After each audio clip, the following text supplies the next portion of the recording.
If you're somebody who's always wanted to draw realistically, just know that you can. All it takes, honestly, is practice and time. I think it's so funny whenever people tell me they wish they could draw like the way that I draw, but it took so much practice and time for me to learn how to draw like this. So I'm excited to share with you guys today how to draw an eye. We're just going to start with the very basics, and I'm going to teach you guys the easiest way to draw an eye proportionally, and hopefully you enjoy it. Hopefully you can learn something from this video, and thanks for watching.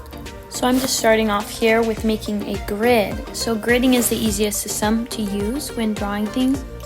I'm just making an 8x8 grid on my paper to match the picture of the eye that I found off of Pinterest that I'm using. You can use any reference. I'm just using a straightforward looking at the camera picture just because that will be the easiest to show. You want your grid to be identical to the grid on your photo, otherwise this might throw off your proportions a little bit. I use an app on my iPad to make the grid on this photo, but you can print out your picture and hand draw your grid or whatever works easiest for you, depending on where you are in your circumstances. When drawing out your grid, you want to make the lines as light as possible, so once you have the general image down, you can erase the graph and you won't see those dark lines that have been drawn underneath. I made mine dark just for the sake of the video so that you can see it a little better. Now the reason that the gridding system is so great and so helpful for everybody from beginners to professionals is because it helps you get the exact proportions that you want for your picture. So you take the matching square from your paper and from your photo and you draw exactly what you see in that square. One thing that is helpful for me is I like to look at the shapes in each square instead of looking at it as a whole photo.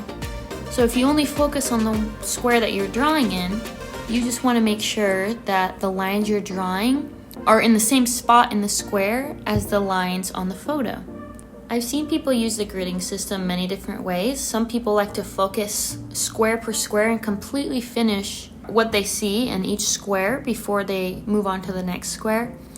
The way that I like to do it is I like to get the general outline of the whole image, so that way I can erase the grid once I get the outline and I can just focus on shading and details without having to worry about that grid being there. And this is something that I feel has helped me become a little less dependent on the grid, because once it's gone, it's just up to practicing and getting better to make it look good. Now it's important that you take your time when you're drawing out the outline, because the outline is really going to be the most important part of the whole picture. If the proportions are off, then the whole picture is going to be off. It doesn't matter how good at shading you are, how good at everything else you are. The proportions are so important to making a realistic photo. So as you can see, my picture is not even that great. I rushed through it a little bit, and the shapes from those squares that I'm pointing at and the lines that I drew the eye not as wide open as it is in the photo. Now if you take your time, if I were to have taken more of my time, I would have gone a little slower and made that more exact to the photo so that it can be as photorealistic as possible. I'm going to speed up the rest of this clip just a little bit, just because this video right now is 40 minutes long with footage, so there's going to be some parts that I'm just going to fast forward a little bit, but hopefully you don't lose the idea that I'm just looking at lines and drawing down lines inside the grids, inside the squares, and trying to copy exactly where the lines are in each square.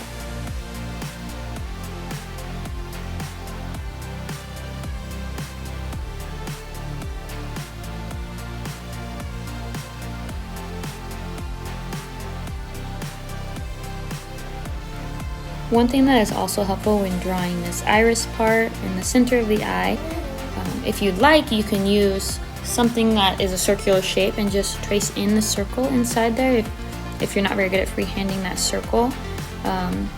Or you can just practice and try to get it as correct as possible.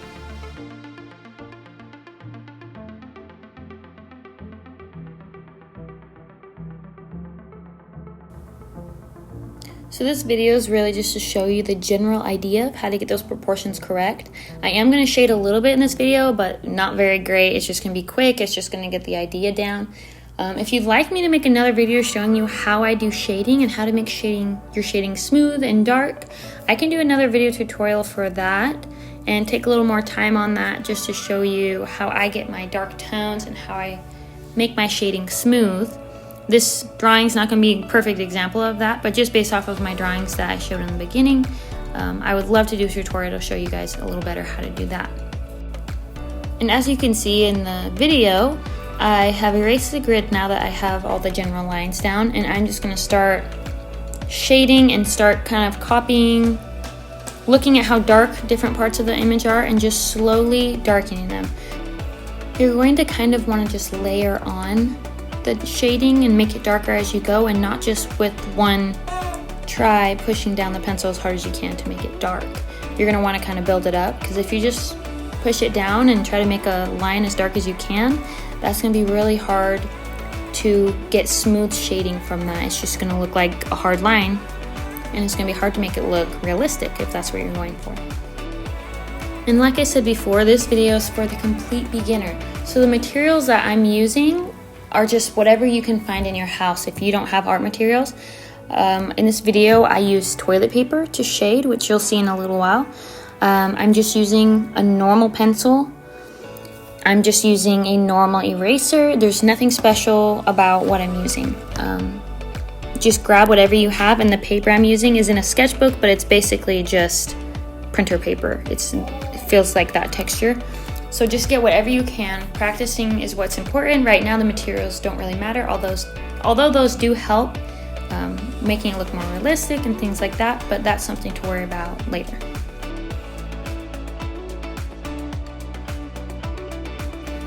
So as you can see, I'm still just layering up.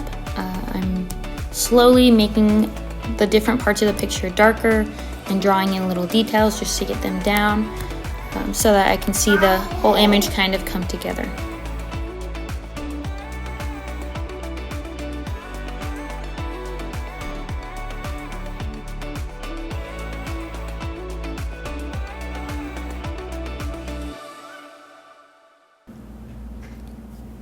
As you can see now, the toilet paper is coming into play, and I just wrapped it up around my finger, and I am just rubbing over all of the areas that I want to be smoothed out. And this is honestly a great cheap way to start practicing your shading.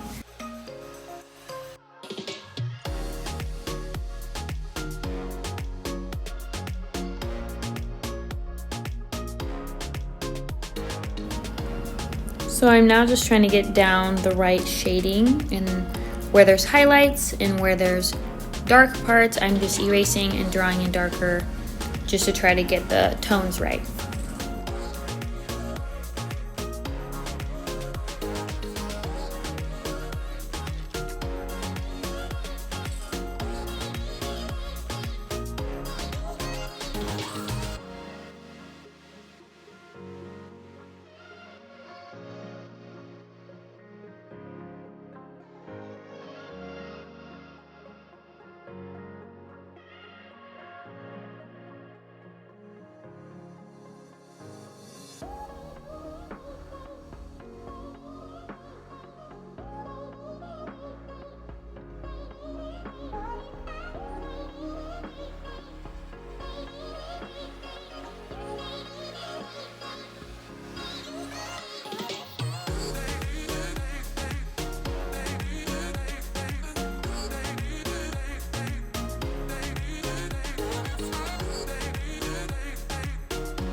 As I said before, really take your time to draw this out and draw out those basic lines to start.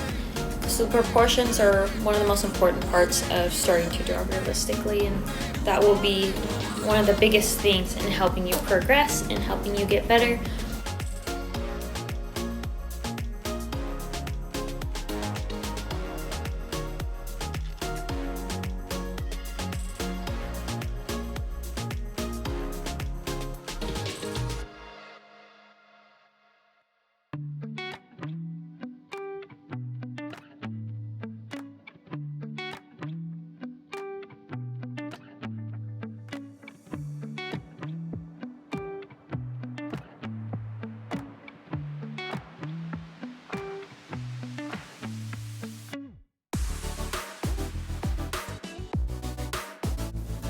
As you can tell, I really did not spend good time on the eyelashes. I just sped right through those, and that's why they don't look great. But I just wanted to get the main point down for proportions in this video, and I can do all the other stuff and focus on those other details in a later video and a later tutorial that I'd love to go over. But I just want you guys to really believe in yourself and know that you can do it. If you practice and if you take the time, you will learn how to draw well. I promise you, it just takes practice and time, and you can be successful. And I hope that you guys enjoy this video. Here's some other sketches of some eyes that I did, that I didn't videotape, but just keep practicing, trying different things, and hope to see you in my next tutorial. Have a good day.